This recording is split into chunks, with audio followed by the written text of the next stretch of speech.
The loud hum of engines shook the dusty Port Harcourt street before anyone even saw the cars. People eating under Amara's old canopy began turning toward the road, confused. The wooden tables, plastic chairs, and smoke from the charcoal stove all suddenly felt too small, too ordinary, for what was coming. Jessica, Amara's teenage daughter, paused mid-step with a plate in her hand. Even Mama Hannah, who was halfway through her usual jollof rice and meat, froze with her spoon in the air. 3 long, shiny black SUVs crawled into the narrow community like kings who had lost their way. People stood from their chairs. Some whispered, "Who owns these cars? Is it a politician? Is someone in trouble?" The SUVs parked right in front of Amara's tiny roadside food stand, the same stand built from a wooden table, 2 big coolers, and a torn canopy that flapped in the wind. Amara's heart almost stopped. Her hands, stained with stew and oil, tightened around the serving spoon. She had never seen such expensive cars parked this close. Definitely not for her. The first SUV door opened. A tall, dark-skinned man stepped out. He looked like someone carved out of money, clean, navy blue suit, polished shoes, wristwatch shining like diamond. Behind him, 2 stern-looking security guards stepped out, scanning the area as if they were guarding a president. The man didn't look left, he didn't look right. He walked straight toward Amara's tiny food shop, straight toward her. The whole community held its breath. Jessica whispered, "Mummy, he's coming here." Amara felt weak in her knees. Sparks danced in her chest. She wiped her hands on her apron quickly, but the stew stains refused to leave. The man stopped right in front of her. His eyes were warm and strangely emotional. He cleared his throat once. "Good afternoon," he said. Amara could not speak. She simply nodded like her lips had glued themselves together. He continued, "Please, who is Amara, the owner of this food place?" The coolers went silent. A plate dropped somewhere behind them and cracked on the floor. Slowly, with shaking hands, Amara raised her fingers. I am the one. I'm Amara." The man let out a breath so heavy it trembled. Then he said the words that made Amara's world tilt. "Thank you for taking in my mother and feeding her every day." Gasps filled the entire street like a sound wave. "Mama? Whose mother?" someone whispered. Amara blinked fast. "Your mother? Who is your mother?" Before the man could speak, a soft, cracking voice came from behind Amara. "Please, who is your mother?" Everyone turned. Mama Hannah. Her hands shook, her plate almost slipped from her fingers. Her eyes were huge, scared and wet. Jessica dropped the rag she was holding. The billionaire turned around slowly, like someone turning toward a ghost. His eyes locked with Hannah's eyes, and in that moment, the world felt like it stopped breathing. He took one tiny step toward her, then another. Then, right in front of the small roadside food shop, right on the dusty Port Harcourt road, the billionaire kneeled. He kneeled for the homeless widow everyone ignored. He kneeled with tears rolling down his face. "Mama," his voice cracked. "I am not dead. I survived." A thunderbolt would have made less noise. People gasped loudly. One woman screamed. Someone else whispered, "Is this real life?" Jessica covered her mouth with both hands. Amara's breath caught in her throat. Mama Hannah staggered backward like her strength had been pulled from her bones. She placed both shaking hands on her chest. "You survived?" she whispered. "My son? My Jerry?" Her voice broke. Her knees bent, her sight blurred. The entire street went silent, watching. The billionaire, this man in suit. Guards looked up at her with eyes full of pain. "Yes, Mama," he said. "It's me, your only child." "Mama." Hannah's lips trembled, her spoon fell, her knees gave way, and before anyone could catch her, she fainted. Right there, right in front of everyone, right in front of Amara and Jessica, right in front of the son she thought died 20 years ago. Amara screamed, "Mama Hannah!" Jessica rushed forward. The guards stepped forward. But the billionaire Jerry grabbed her before she hit the ground, cradling her like she was gold. My mother, he whispered, holding her tight. And as people gathered in shock, as Amara stood frozen, as Jessica cried, no one knew that this moment would change all their lives forever. For a moment, nobody moved. The whole community gathered around the roadside food stand like they were witnessing a miracle and a shock at the same time. The torn canopy flapped quietly above them, the smell of jollof rice, mixed with dust, and the billionaire Jerry held his fainted mother in both arms. "Please, give her space," he said softly, his voice shaking. Jessica knelt beside, her small hands trembling. "Mama Hannah, Mama, wake up, please." Amara pressed her palm to her chest, her heart beating so fast she could hear it inside her ears. She wiped her eyes with her apron again and again, but the tears would not stop. Jerry looked around desperately. "Is there water? Please, anything cold." Amara rushed to the small cooler where she kept bottled water for customers. Her hands shook as she opened one. She passed it to Jerry, who gently poured some on his mother's face. "Mama, please open your eyes," he pleaded. "It's me. I'm here, Mama." For a few seconds, nothing happened. Then, slowly, very slowly, Mama Hannah's eyelids fluttered. A soft gasp escaped her lips. Her fingers twitched. She blinked twice and looked up straight into Jerry's face. "Jerry?" she whispered, her voice barely there. "Yes, Mama. It's me. I'm here."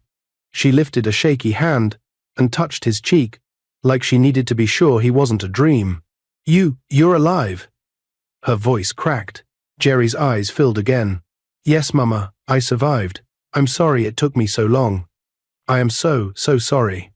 Mama Hannah grabbed his shirt and pulled him close, holding him like she wanted to protect him from ever disappearing again.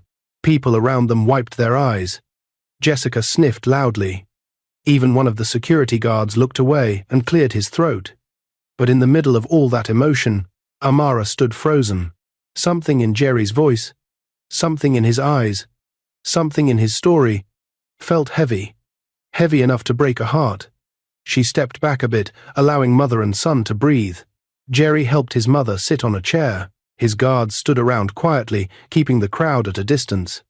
"Mama," Jerry said softly, "I thought you were gone, but they found you.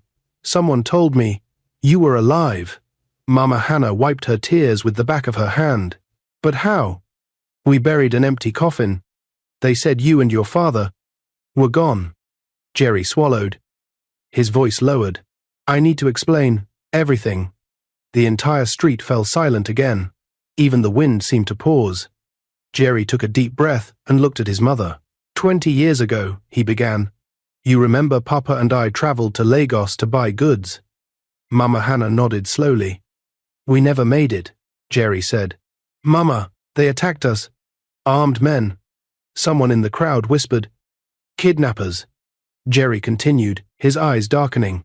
"They shot Papa first. He died on the spot. They shot me too. They left us on the road thinking we were dead." Mama Hannah burst into fresh tears and covered her mouth with her hand. Jessica leaned closer to Amara, her eyes wide. Jerry's voice softened, the pain in it sharp. "A good Samaritan found me. I was alive. Barely. They rushed me to a hospital. I lost a lot of blood. I lost my memory. When I woke up, I didn't know my name. I didn't know where I was from. I didn't know I had a family." "Oh my God," Amara whispered under her breath. Jerry continued. "A man came to the hospital, one of the volunteers.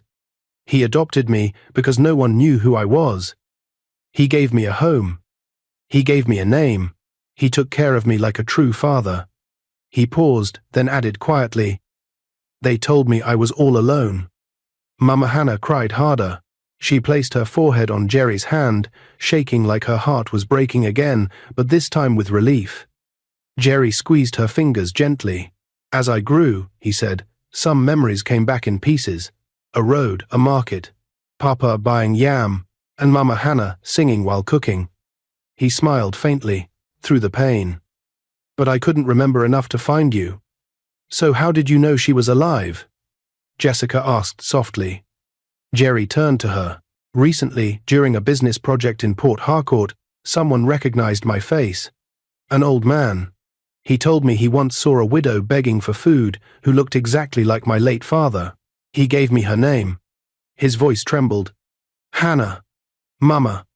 Hannah covered her mouth again, sobbing quietly. I searched everywhere, Jerry said. The markets, the streets, under bridges. I almost lost hope. He looked at Amara, his eyes deep. Until I found out she had been coming here, eating here, being cared for here. Amara felt her throat tighten. Jerry stood up, gently helping his mother to her feet. He turned to Amara fully, now the woman who had fed his mother, who had sheltered her, who had treated her like family. Amara, he said softly. She swallowed. Yes? You didn't know who she was, yet you fed her every day. You gave her a home. You treated her like a human being. His voice shook as he continued.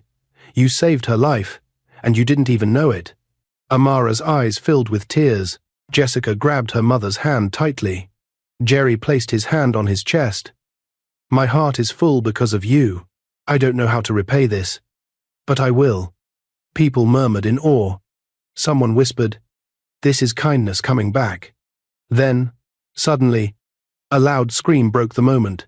Mama Hannah, hold on. Don't fall. Everyone turned.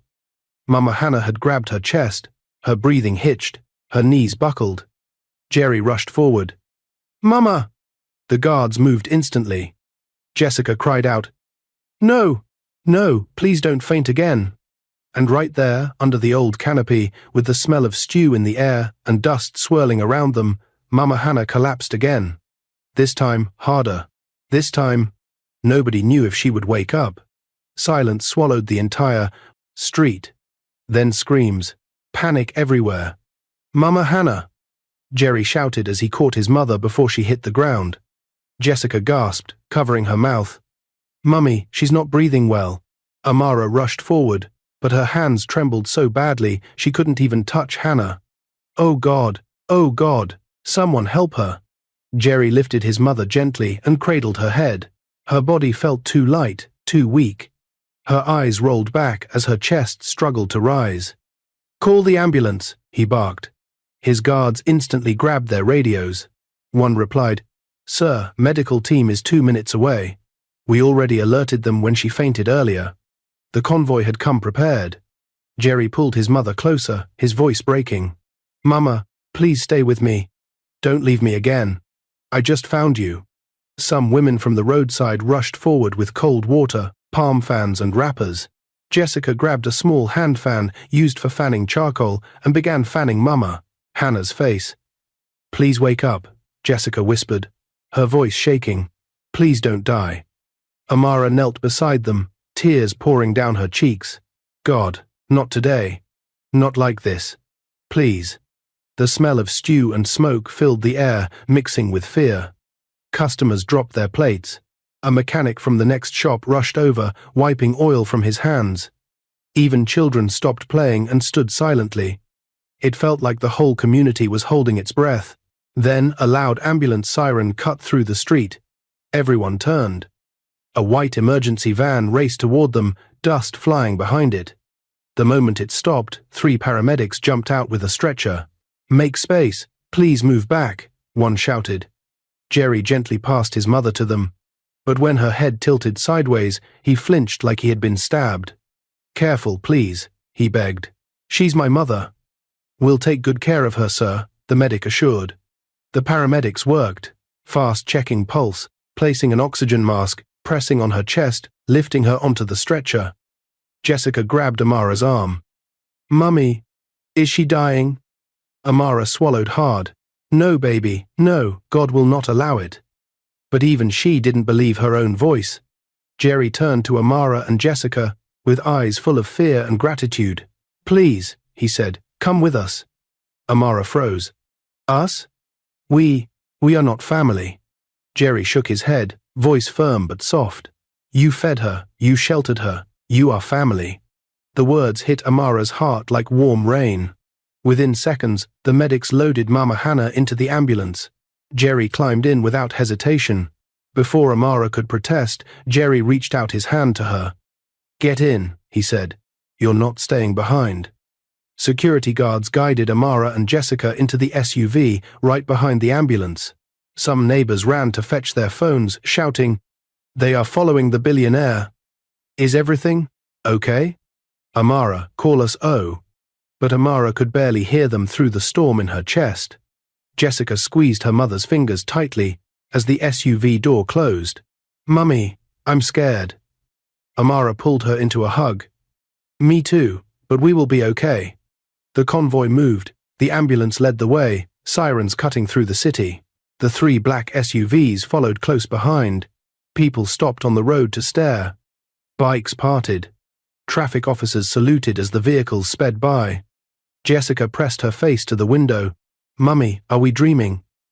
Amara shook her head. "No, baby.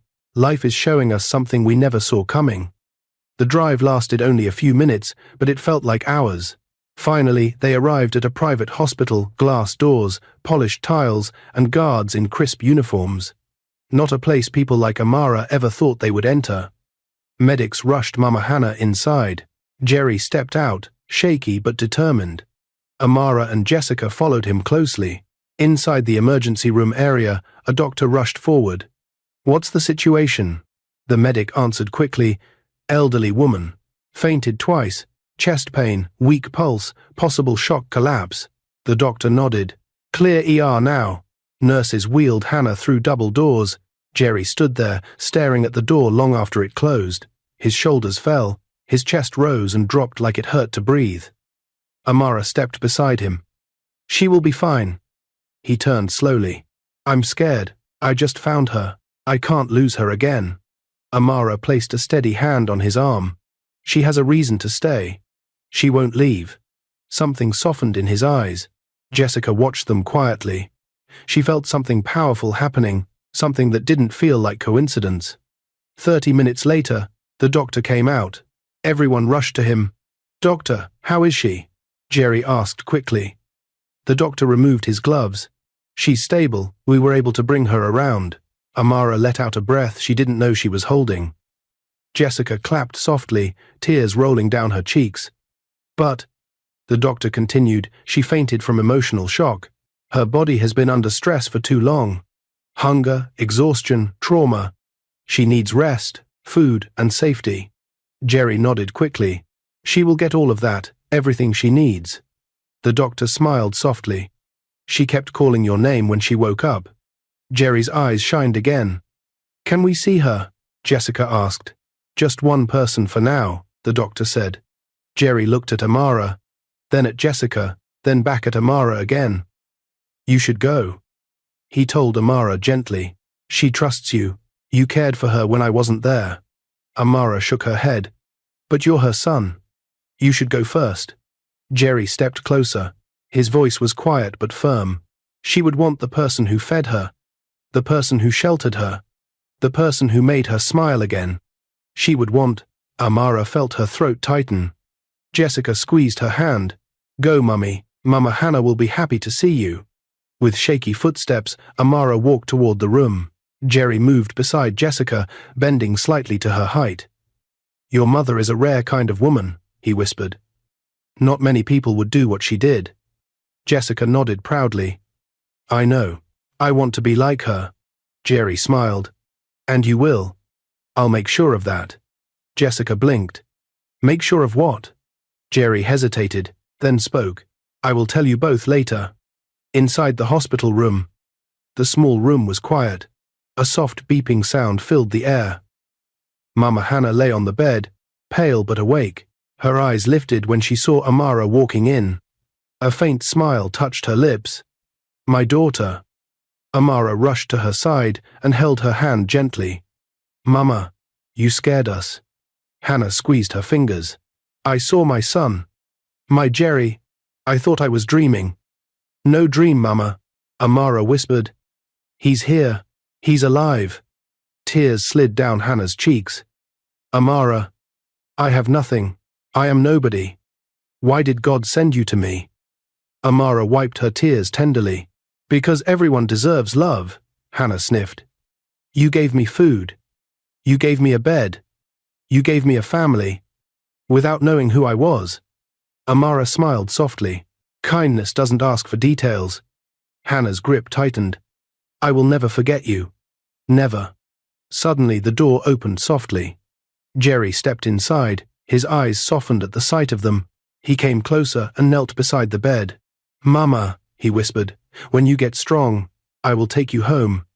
But for now, rest. We have many lost years to talk about. Hannah smiled weakly, tears sliding again. Jerry turned to Amara, his voice was steady. Tomorrow, I will return with a gift. For everything you did, something big, something life-changing. Amara shook her head quickly. You don't owe me anything. Jerry smiled a deep, grateful, emotional smile. I am a billionaire, Amara. When people save my family, I do not walk away quietly. Jessica gasped softly. Hannah sighed with relief. Amara froze. What do you mean? She whispered. Jerry stood up slowly. You will know tomorrow. And he walked out, leaving Amara shaking, Jessica wide-eyed, and Mama Hannah crying softly with gratitude. Tomorrow was coming, and nothing would ever be the same again. The night after Mama Hannah fainted was long too long. Back in their tiny one-room apartment, Amara could barely sleep. She sat on the edge of the bed, with her hands locked together, replaying everything in her mind. Jessica lay beside her, already in her school uniform, so she wouldn't be late the next morning. But sleep refused to come for her too. Mummy, Jessica whispered, turning to face her mother in the dark. Do you think Mama Hannah will be okay? Yes, Amara replied softly, brushing Jessica's hair. The doctors said she's stable, she will be fine. But what about what Jerry said? Jessica asked quietly. He said he will bring a gift tomorrow. Something big. Amara sighed deeply. I don't know what he meant, Jessica, but whatever he brings, we must accept it with humility. Kindness should not expect a reward. Jessica nodded slowly and curled closer. Mummy, I'm proud of you. Her simple words cracked something in Amara's chest. She pulled her daughter close and kissed her forehead. I'm proud of you too. But even after Jessica fell asleep, Amara's eyes stayed open. What could a billionaire possibly give a roadside food seller? A bag of money? A new home? School fees for Jessica? Or was he simply being polite? The questions would not stop. As the night deepened and the sounds of Port Harcourt faded into silence, Amara finally closed her eyes. Tomorrow would answer everything. The sun rose hot and bright. Jessica ironed her uniform. Amara tied her wrapper and prepared the stew. Anxiety hung in the air like thick smoke. They pushed their food items to the roadside stand. People in the community stopped them along the way. Amara, is it true the billionaire is your customer? Is he coming today? What did he say last night? Amara could only smile weakly. Let's just focus on cooking, please. But deep inside her heart, a storm brewed. Under the old canopy, Amara lit the charcoal stove. Jessica arranged the plastic chairs. People started gathering far earlier than usual. Some came to buy food. Most came out of curiosity. A man whispered to another, "If that billionaire returns, our street will enter the news." Jessica tugged her mother's wrapper. "Mummy, I'm scared and excited at the same time." "You and me both," Amara whispered. Just then, the deep growl of engines echoed from the junction. Everyone froze. Heads snapped toward the road. Jessica dropped the spoon she was holding. Amara's chest tightened. The same convoy of 3 black SUVs started approaching slowly, confidently, like shadows sliding across the sunlit street. People screamed, "He's back! The billionaire has come again! Everybody, clear road!" Amara's heart hammered against her ribs. The SUVs pulled up right in front of her food stand. The doors clicked open. Jerry stepped out first, dressed in a white senator outfit that looked like heaven-made fabric. His 2 guards followed immediately. Every eye in the community widened. Every voice fell silent. Jerry walked toward Amara slowly. His steps were steady, his expression soft but serious. "Mama Hannah?" Amara asked immediately. "How is she?" Jerry smiled gently. "She's doing well. She's asking for you." Jessica exhaled in relief. Thank God. But Jerry wasn't done. He turned to one of his guards. "Bring it." The guard nodded and signaled the SUV. Behind them, The back door opened, and someone stepped out, holding a brown envelope. But not just any envelope. It was thick, sealed, heavy and important. Jerry accepted it and turned back to Amara. The entire community leaned forward. Then, in front of everyone, Jerry went down on one knee. Amara panicked and jumped back. "Why are you kneeling? Please stand up." Jessica covered her mouth again. "Mummy, what is happening?" Jerry raised one hand. "Amara, you changed my mother's life. And when you changed her life, you saved mine." Amara shook her head, tears rising. "No, please, I didn't do anything special." "You fed her when you could barely feed yourself," Jerry said. "You sheltered her when you had only one room. You protected her dignity when the world threw her away." Amara took a step back, overwhelmed. "Jerry, this is too much." "No." His voice softened. "It is not enough." He opened the envelope, pulled out a document, lifted it where she and everyone else could see. It was a building plan, a massive one. Bold words were written at the top. Kindness Restaurant, Port Harcourt Branch. Amara's breath vanished. Jessica grabbed her mother's wrapper with both hands. "Mummy, is this real?" Jerry stood, holding the documents close to his heart. "I have already paid for the land," he announced. "Construction begins this week. The building will be the biggest restaurant in Port Harcourt, and it will belong to you, the woman whose kindness brought my mother back to life." The crowd screamed in shock. One woman fainted. A grown man shouted, "God is alive!" Jessica burst into tears. "Mummy, we are going to have a restaurant." Amara staggered backward, shaking uncontrollably. "No, no, Jerry, this is too much."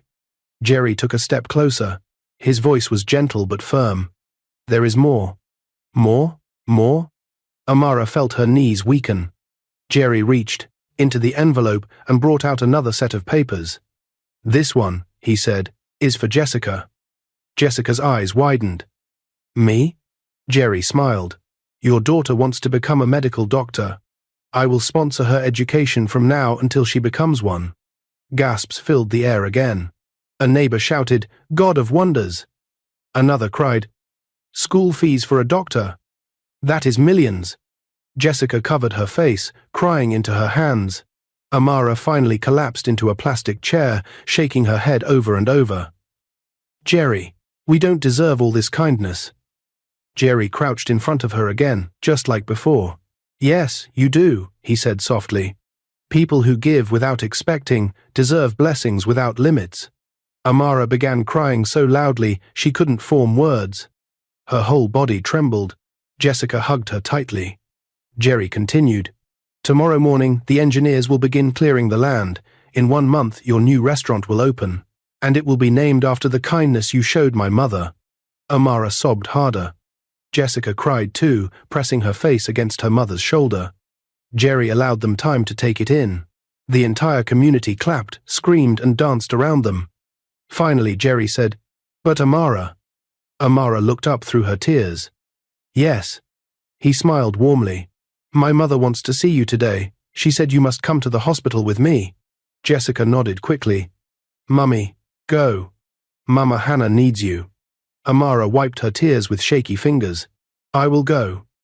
Jerry stretched out his hand politely, and Amara, still shaking, still crying, placed her hand in his. He led her toward the SUV.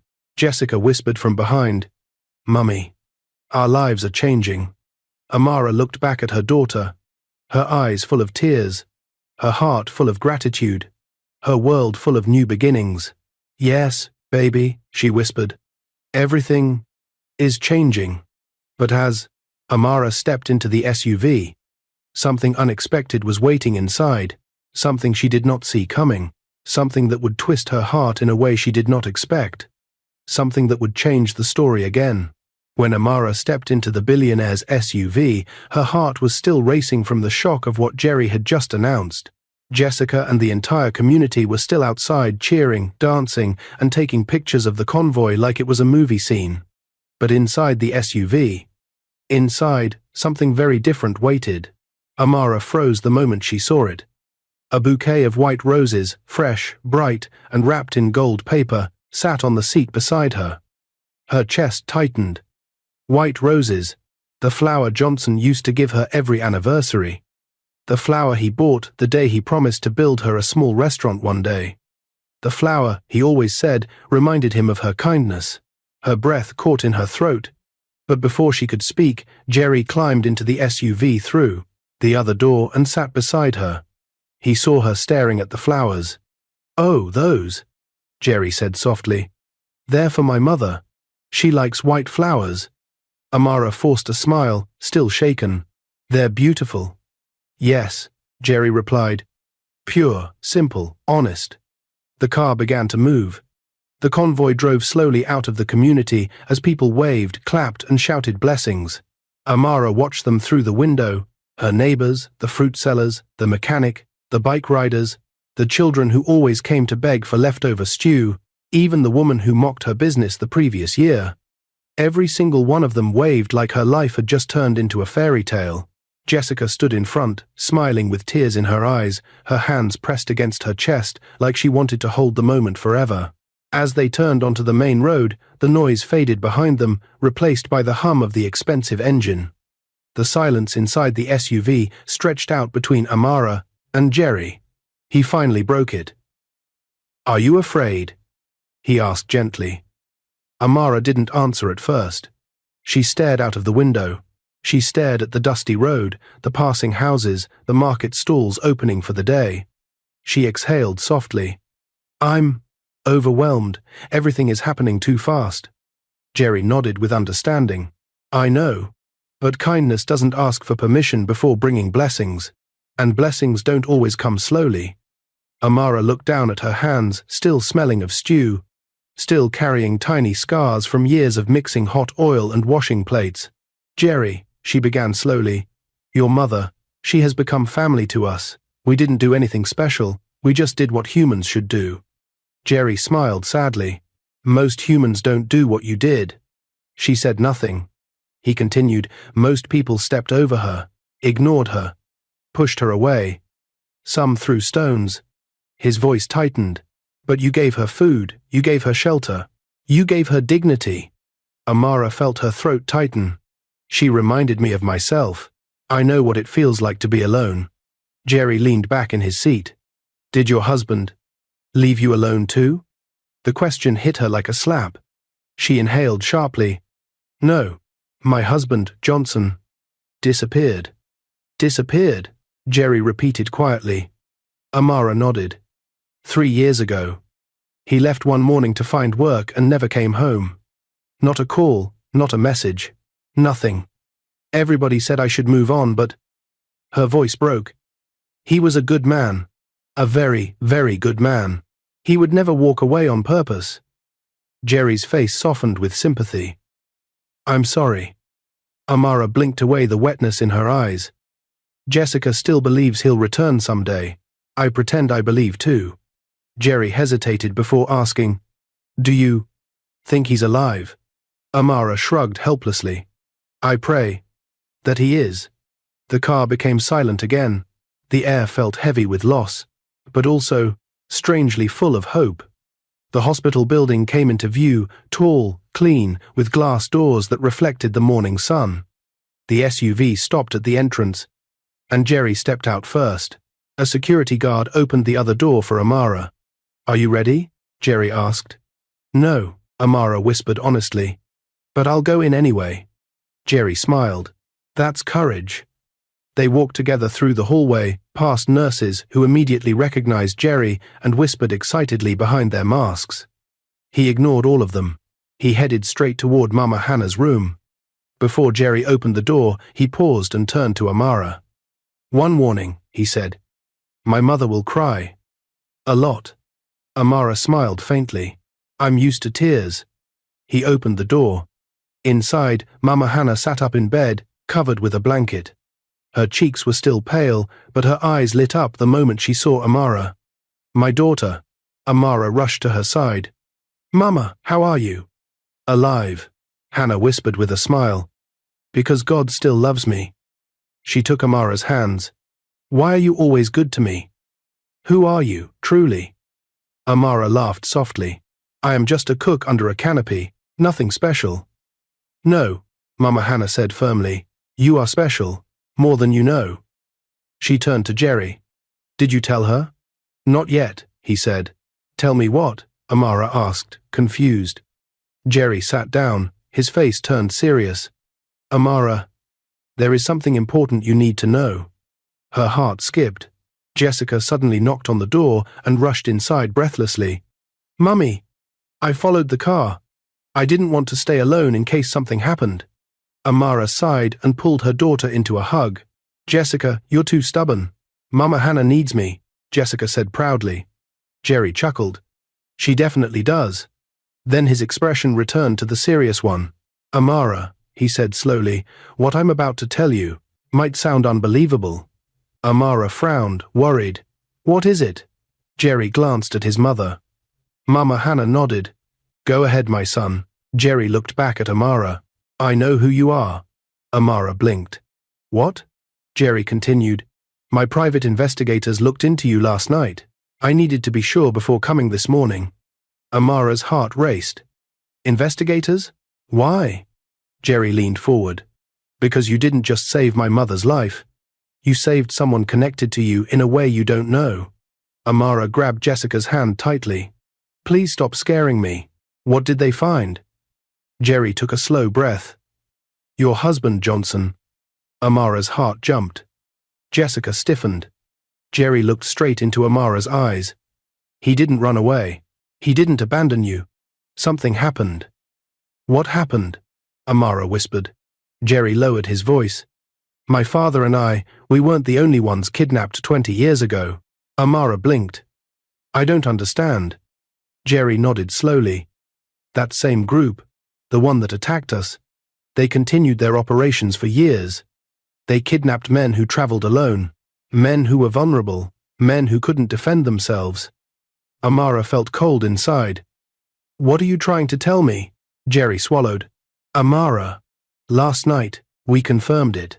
She stared at him, breath shaking. Confirmed what? Jerry whispered the words like they weighed 1,000 stones. Your husband, Johnson, was taken by the same people who took me and my father. Amara's mouth fell open. Jessica gasped. A deep, hollow silence filled the room. Mummy, what does that mean? Jessica asked, her voice trembling. Amara couldn't answer. Jerry continued slowly. We don't know if he survived. We don't know where he is. But we know this now. He didn't leave you. He didn't choose to disappear. Amara pressed a hand to her chest. No, no. This can't be. Tears flooded her eyes. Jessica hugged her mother tightly. Jerry stood and placed a gentle hand on Amara's shoulder. Amara, I promise you something today. I swear it on my life. She looked up at him with trembling lips. I will find him, Jerry said. Even if it takes everything I have, I will find Johnson. Alive or gone, I will bring you answers.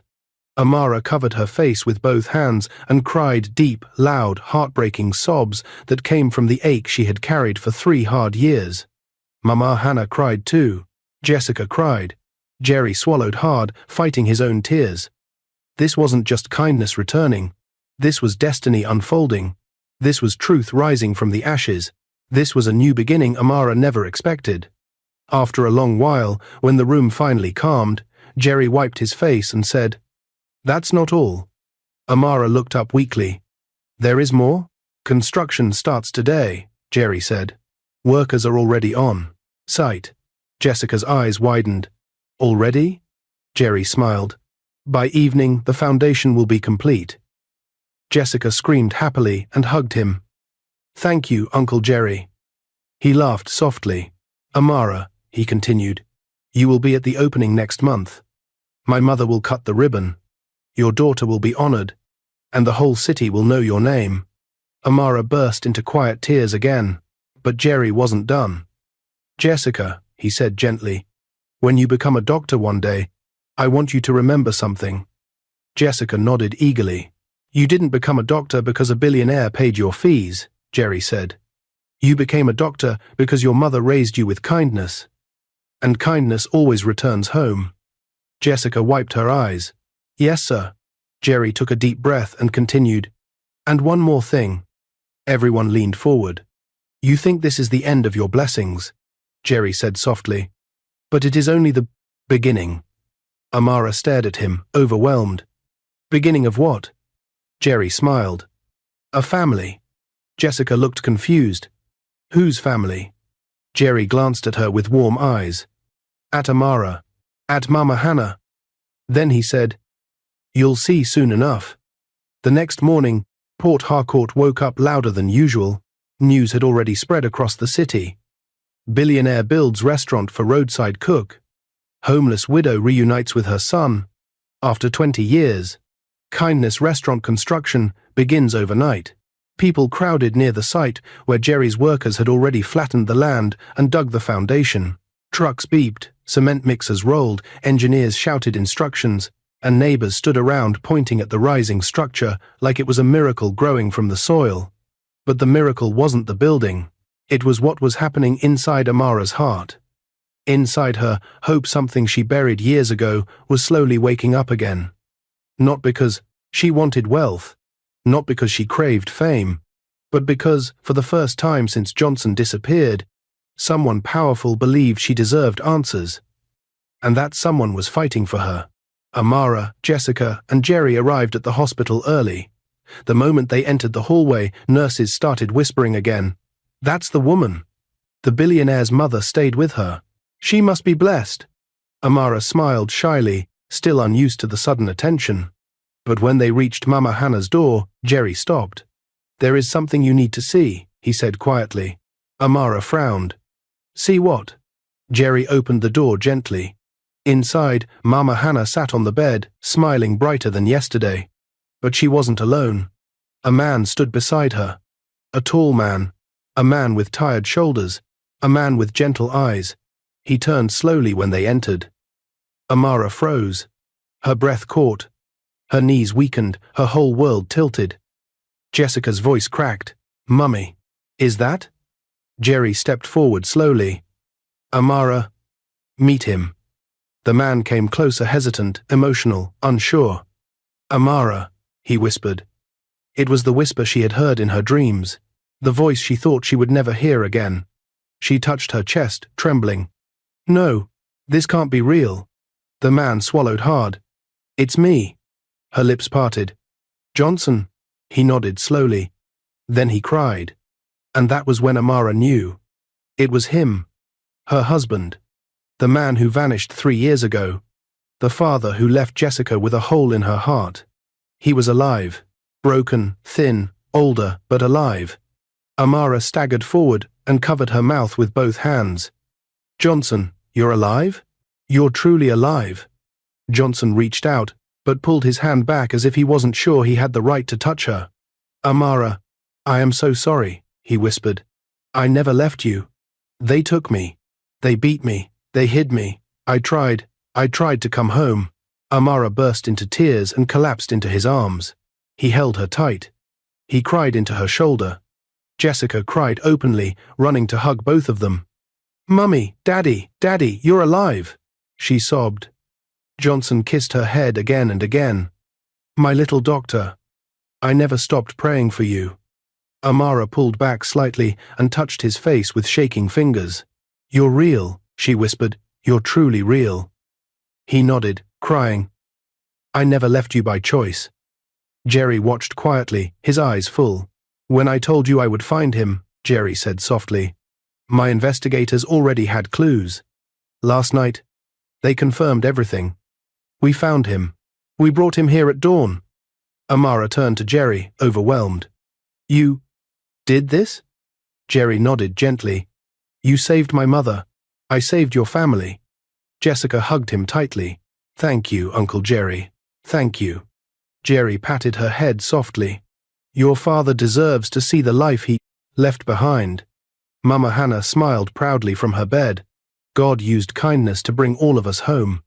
Amara wiped Johnson's tears. How did they release you? Johnson shook his head slowly. Some of the kidnappers were arrested 2 weeks ago. When police raided their hideout, they found us. I was weak, confused, but I remembered one thing. Your name? Amara cried again, pressing her forehead to his. You came back, she whispered. After all these years, you came back. He nodded. Because you waited for me. Jerry stepped out to give the family a moment, but something tugged at his heart, a small ache, sharp and quiet. He had just reunited a family. He should have felt triumph. But somehow, he felt something else too. Something he didn't expect. Just then, Jessica walked out and stood beside him. Uncle Jerry? Yes? She looked thoughtful. You're happy for us, but you look sad too. Jerry's lips curved into a small smile. You're observant. Like a doctor. She smiled proudly. Jerry sighed. Seeing families come back together always makes me emotional. I had no one for many years. I guess I'm simply grateful for days like this. Jessica nodded slowly. You'll have a family too. God will give you one. Jerry looked at her. Really looked at her. Then smiled softly. I believe that, he said quietly. For the first time in his life, he actually meant it. Amara, Johnson, and Mama Hannah held hands. A complete circle. A miracle stitched together by kindness. Johnson wiped his tears. We will rebuild, Amara. I'm not the man I used to be. But with time, I will be whole again. You're home, she whispered. That's what matters. Mama Hannah reached out to Johnson. Son, take care of this woman. She fed me when I had nothing. Johnson turned to Amara. You fed my mother. Amara smiled, still crying. She fed my soul too. They hugged. Again. And Jessica squeezed between them, wrapping her arms around both parents. The family was whole again. Broken pieces, healed by kindness. Jerry returned with construction updates, but Amara held his hands and said, You have done more than enough. You didn't just bring blessings. You brought my husband home. How do I thank you? Jerry looked at her warmly. You don't, he said softly. Just keep being you. Jessica smiled. Mama Hannah nodded proudly, and Amara whispered the words she had carried in her heart since the beginning. Kindness always comes home. Jerry smiled. Yes, it does. And as the sun set, workers continued building the Kindness restaurant. A family reunited after years of sorrow. A widow reclaimed her identity as a mother. A girl's dream of becoming a doctor grew stronger. And a billionaire found something he didn't know he needed. A place to belong. 1 month after the reunion that shook the entire community, once empty land at the junction had transformed into something unbelievable, something no one ever imagined would stand in their small neighborhood. Kindness Restaurant. A massive glass front building with shining tiles, bright lights, spinning doors, polished tables, uniformed staff, and a logo that showed 2 hands holding a bowl of food. Every day, people gathered just to watch the progress. Every day, the building grew bigger. Every day, the community buzzed with excitement. And every day, Amara asked herself one silent question. Do I really deserve all this? The sun was bright. The crowd was massive. Musicians were playing. Rows of chairs stretched across the street. Cameras rolled. News reporters stood by with microphones. Jerry stood at the center, smiling proudly. Jessica, now preparing for university, stood beside him.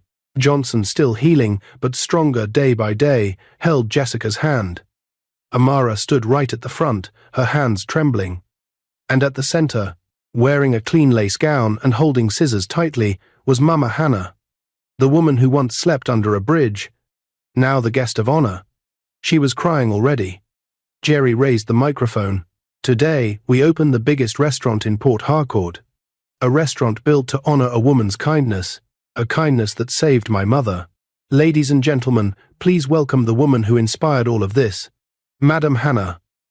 The crowd erupted in cheers. Mama Hannah sniffed, wiping tears. Then she turned to Amara. My daughter, come. Amara stepped forward slowly, her whole body shaking.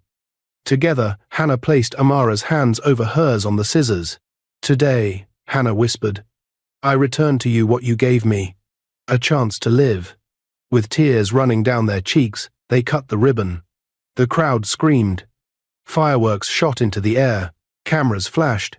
And before hundreds of people, Mama Hannah placed the keys of the restaurant in Amara's hand. Amara broke down. completely. "I don't deserve this," she cried. Hannah held her shoulders.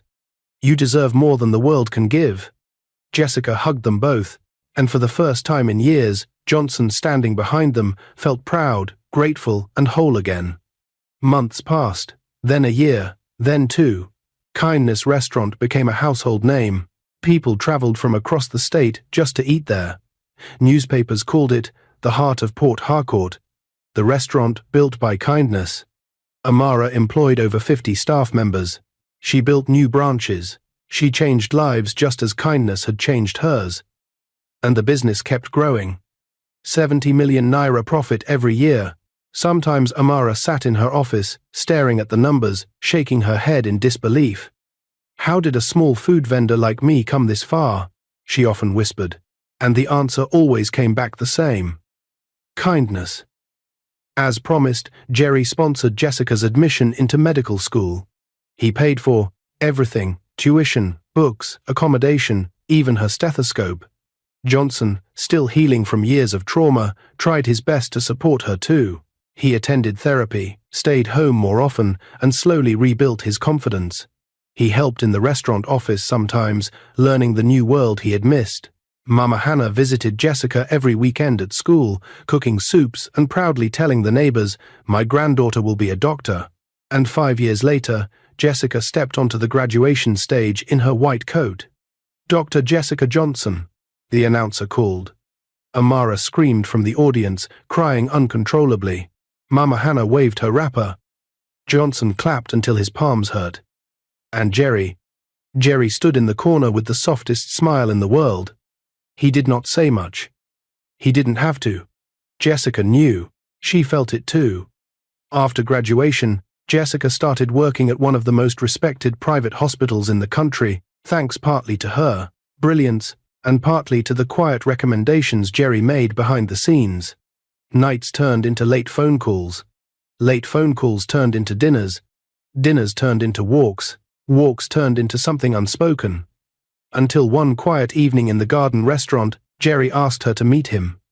Jessica arrived in a simple white gown, her hair in soft curls. Jerry waited under the lights, hands in his pockets, looking more nervous than she had ever seen him. "Jessica," he began softly, "you walked into my life because of kindness. And every day since then, you've reminded me what it means to care. Truly care." Jessica's heart pounded. Slowly, Jerry went down on one knee.